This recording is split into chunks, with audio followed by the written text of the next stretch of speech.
Então, esse vídeo aqui, cara, ele carrega um sentimento muito particular que é muito difícil de expressar. Não é que é difícil de expressar a nível emocional, ele é difícil de descrever, entendeu? Eu vou tentar passar esse sentimento em palavras, né? Dando exemplo de algumas situações da minha vida, né? É, que eu vou meio que narrar, né? Falar quando começou essa minha ansiedade com o tempo, com a vida, né? Esse peso, né? Quando a vida teve um peso assim, quando o tempo das coisas, as idades começaram a pesar assim na minha cabeça. Tentar explicar. E não é se fazer de vítima, né? Até porque a responsabilidade de ter lidado com isso foi minha, mas o culpado não fui eu, sabe? Que é o seguinte, eu sei que eu tô enrolando muito, tá ficando muito confuso, mas eu já vou explicar o que é. Enfim, já vou começar com os exemplos da minha vida aqui. Eu lembro que tinha uma situação muito chata na minha vida que sempre aconteceu, que eu sempre fui chamado de velho em todas as fases da minha vida. Não em questão de aparência, até porque muitas pessoas dizem que eu aparento ser mais novo do que o que eu realmente sou. Tipo, eu tenho 29, as pessoas pensam que eu tenho 25, 26, 24. Quando eu tinha 17, as pessoas pensavam que eu tinha 14. Então é nesse nível, eu sempre aparentei ser um pouco mais novo, né? Então não era isso no sentido de nossa cara de velho, não, não é isso. É no sentido de tipo, não importa a idade que eu tinha, por mais nova que ela fosse, eu sempre fui chamado de velho. E isso sempre me gerou uma ansiedade com o tempo muito grande. Um sentimento de estar atrasado, um sentimento de inadequação, né? Muitas coisas fizeram eu ter um sentimento de inadequação, mas essa foi uma delas, né? E tá pesando muito isso, essa lembrança, porque, assim, quando eu tinha. Começou quando eu tinha 16 anos. Como eu faço aniversário no final do ano, né? Eu faço aniversário dia 30 de dezembro. Então, quando eu tinha 16 anos, no final do ano seguinte seriam os meus 18, né? Mas cronologicamente seriam 2 anos à frente. E quando eu tinha 16 anos e tinha algumas atitudes que minha mãe reprovava, ou simplesmente minha mãe queria que eu agilizasse alguma coisa, ou simplesmente para botar pressão, minha mãe ficava falando: Nossa, é, no final do ano que vem você vai fazer 18 e tá nisso, e tá fazendo isso, e blá blá blá, barulhando a minha mente. Minha ansiedade começou aí, minha ansiedade com o tempo, né? E ela ficava jogando esses apavoros e todo mundo sabe que quando você é adolescente, você meio que não quer fazer 18 anos, né? Pelo menos na minha geração, as pessoas não queriam fazer 18 anos, né? Meio que tinha aquele pavorzinho de tipo, nossa, 18 anos, tá velho, já pode ser preso, tem que arcar com as responsabilidades, tirar vários documentos, aquela burocracia chata pra cacete que quando você é menor de idade você não tem, entendeu? E certas atitudes também pesavam mais quando você fazia 18, pelo menos era vendido de que algumas atitudes iam pesar mais quando você fizesse 18. Então, na cabeça do adolescente da época, saúde, era como se você fizesse 18 anos você não pudesse mais gostar das mesmas coisas, é como se você tivesse que nascer de novo, tá ligado? Era vendido assim, então as pessoas tinham, os adolescentes da época tinham pavor de fazer 18 anos. Eu também tava com esse pavor, né? Principalmente quando você é um homem que não tem tanto valor para a sociedade, seja porque sua aparência é ruim, seja porque você não veio de família boa, seja porque você tem uma ingenuidade, não tem tanto traquejo social, você já não conseguiu aproveitar a menor idade com abundância de pessoas, de namoradinhas, de situações sociais, do colégio, você não conseguiu, você ficou meio isolado de canto ali, você meio que tenta espremer, tirar leite de pedra do máximo que você puder.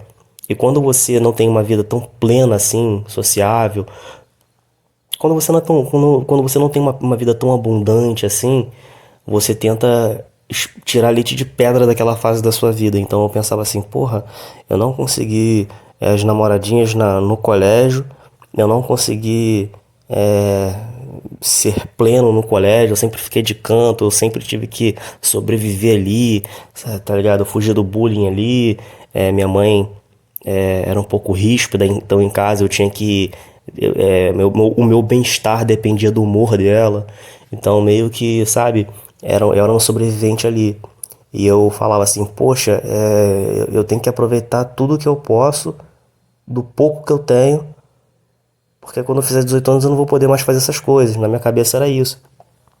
E minha mãe ficava botando apavoro na minha cabeça. Isso já começou a me dar ansiedade com o tempo. Isso já começou a me gerar um certo desespero, né? E aí eu finalmente fiz os 17, aí eu comecei a escutar de pessoas assim, adolescentes também, algumas garotinhas que eu ficava assim atrás do colégio.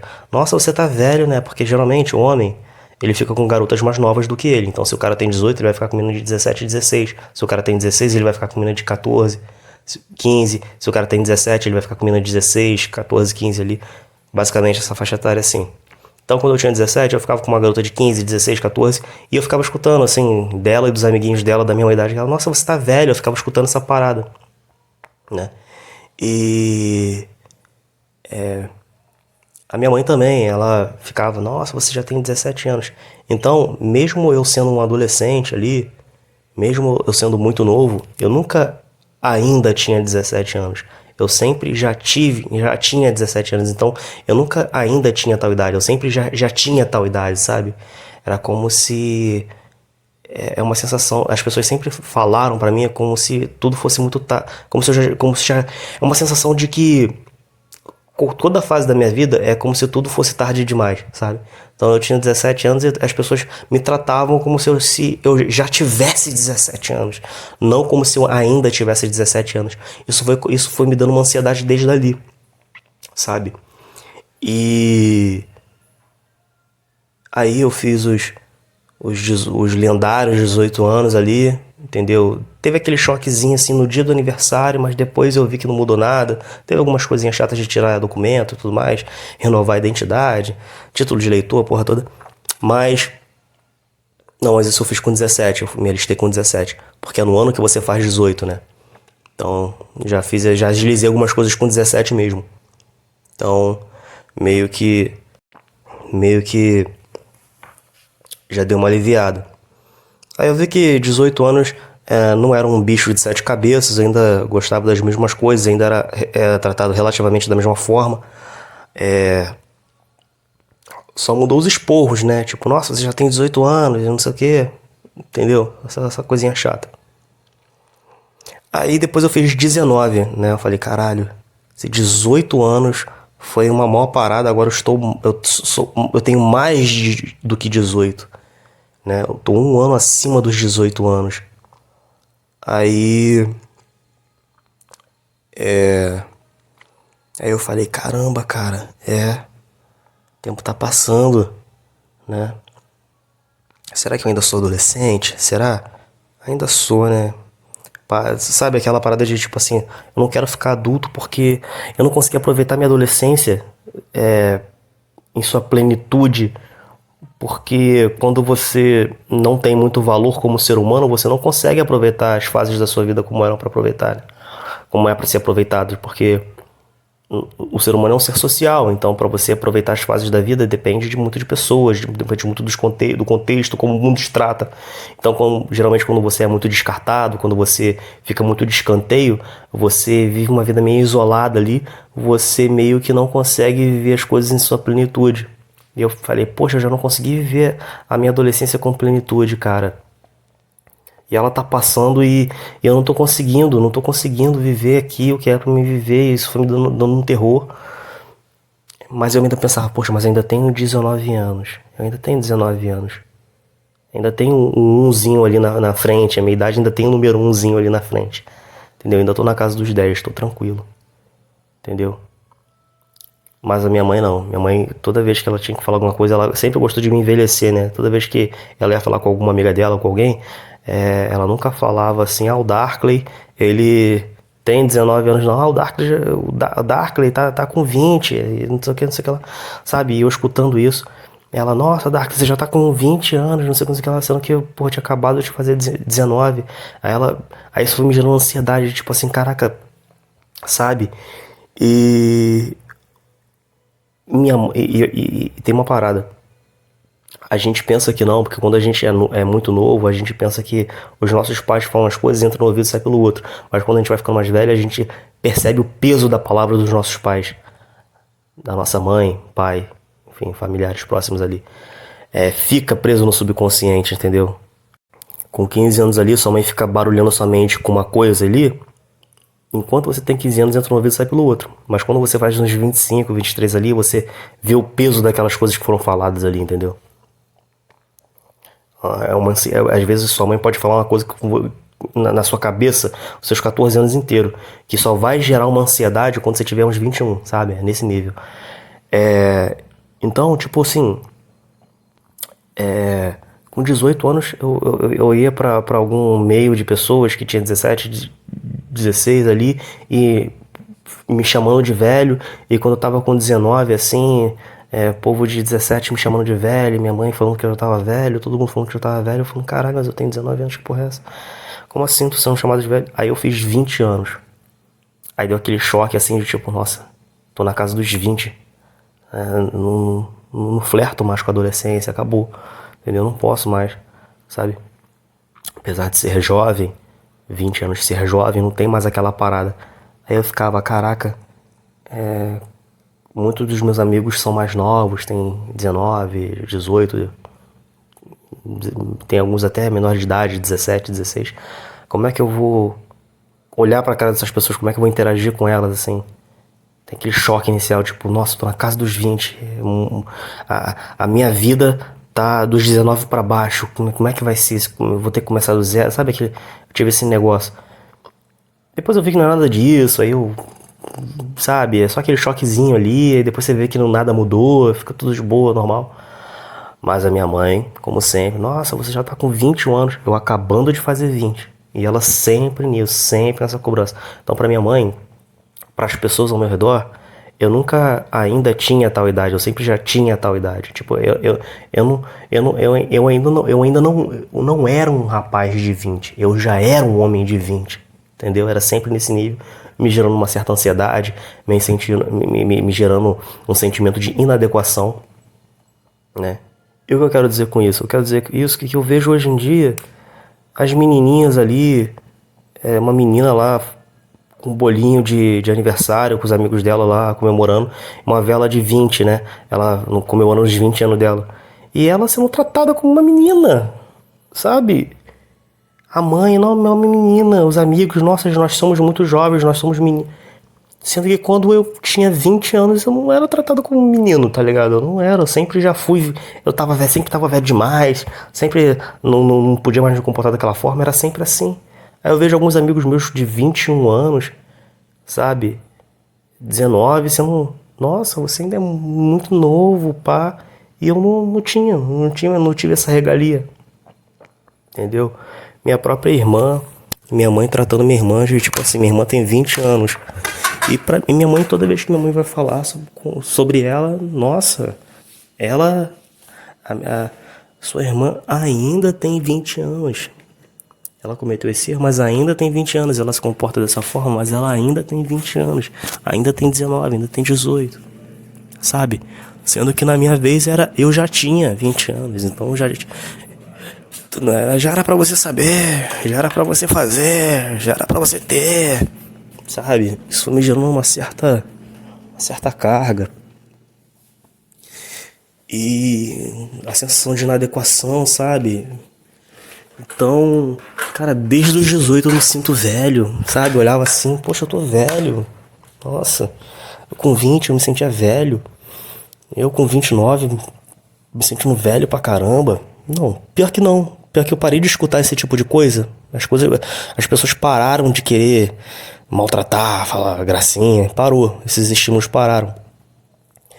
Mas, cara, até uns 24, assim, foi horrível, cara. Foi horrível. Eu ficava escutando essas coisas assim.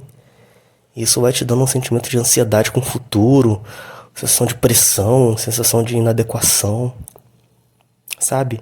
Aí você vê as pessoas ao redor, mais novas do que você, sendo tratadas como, tipo, meninos, assim. Você pensa, porra, nessa idade eu não. O nego não me tratava como menino, ficava me dando esporro falando que eu já tava velho, sabe? Eu fico olhando assim, não é uma inveja que dá, mas é uma sensação de que, tipo, porra, foi comigo, a parada era comigo, entendeu? A parada era comigo, era a sensação de injustiça. E o que eu quero com esse vídeo aqui não é simplesmente reclamar ou me fazer de vítima, não é isso. É simplesmente você que passa por essas situações singulares, tanto nessa, se você passa por especificamente por isso que eu passei, né? Porque eu acho que nenhuma experiência é única, ou se é por algo parecido, por outra coisa, mas muito particular que você vê, nossa, só eu passei por isso. Eu não tô convidando você a se revoltar e se rebelar e simplesmente tentar reivindicar isso cobrando as pessoas que te feriram, que te botaram pressão, não. Até porque isso nem existe, é inconcebível isso, porque simplesmente, tipo, se eu pegar e ficar enfileirando todas as pessoas que falaram isso pra mim, que fizeram esse mal a mim, que geraram essa ansiedade em mim, e falar, ó, você fez eu ter essa ansiedade. Todas essas pessoas que me geraram ansiedade, elas teriam mil e uma reações. E nenhuma delas seriam do meu agrado, sabe? Então não é isso que eu quero. Eu não quero que você se revolte com essas pessoas. Eu não quero que você se revolte com o mundo. Até porque tudo gira da forma que tem que girar, independente do que você acha ou não. Então o mundo está girando independente da forma com que ele te tratou, da forma com que as pessoas te trataram. Não importa, elas continuam vivendo, o mundo continua girando. Então não quero que você pare a sua vida ou se revolte com o mundo, não. Essa rebeldia, que eu convido vocês a uma rebeldia interna, no sentido de tipo, cara, eu sei que aconteceu isso comigo, eu sei que isso aconteceu, parece que é só comigo, e meio que sabendo que você é responsável por lidar com essa ansiedade, com essa dor que foi gerada, mas que a culpa não foi sua. E quando você internaliza que a culpa não foi sua, cara, fica muito mais fácil de ressignificar. A revolta, a mágoa fica ali, fica uma cicatriz. As cicatrizes ficam, mas é meio que um convite a você meio que racionalizar, sabe? Meio que é uma curadoria mesmo. Isso que eu tô fazendo aqui agora é uma curadoria, sabe? Eu tô falando, esse vídeo aqui é pra mim mesmo. É pra mim, sabe? Eu tô falando pra mim mesmo aqui, uma catarse. Meio que é isso, cara. A culpa não foi minha. Agora, mas eu sou responsável pra lidar com isso, pra aceitar, entendeu? Mas é isso, cara. Dependendo de quem você é, o mundo vai ter um padrão de comportamento, um padrão de tratamento para com você, dependendo, né? Se você, sei lá, for acima do peso, o mundo vai te tratar de uma forma. Se você for muito baixo, o mundo vai te tratar de uma forma específica. Se você tiver uma aparência muito ruim, você vai ser tratado de uma forma específica. Se você tiver uma neurodivergência, você vai ser tratado de uma forma específica. E eu, por várias particularidades minhas, ou às vezes nem é sobre mim, às vezes eram só as pessoas que me cercavam. Minha mãe, do jeito que ela é, os ambientes em que eu, por sorte ou azar, frequentava, fez eu escutar esse tipo de coisa grande parte da minha vida, entendeu? Quase como se fosse um karma particular, né? Então é simplesmente aceitar, entender e se rebelar internamente, né? Não no sentido de revolta, mas no sentido de, tipo, ser um rebelde no sentido de, tipo, saber que aconteceu, entender que não foi culpa minha, A responsabilidade de lidar com o resquício disso é minha. E é isso, saber separar. Bom, eu avisei que o vídeo ia ficar confuso, o vídeo ia ficar esquisito, mas eu precisava soltar ele.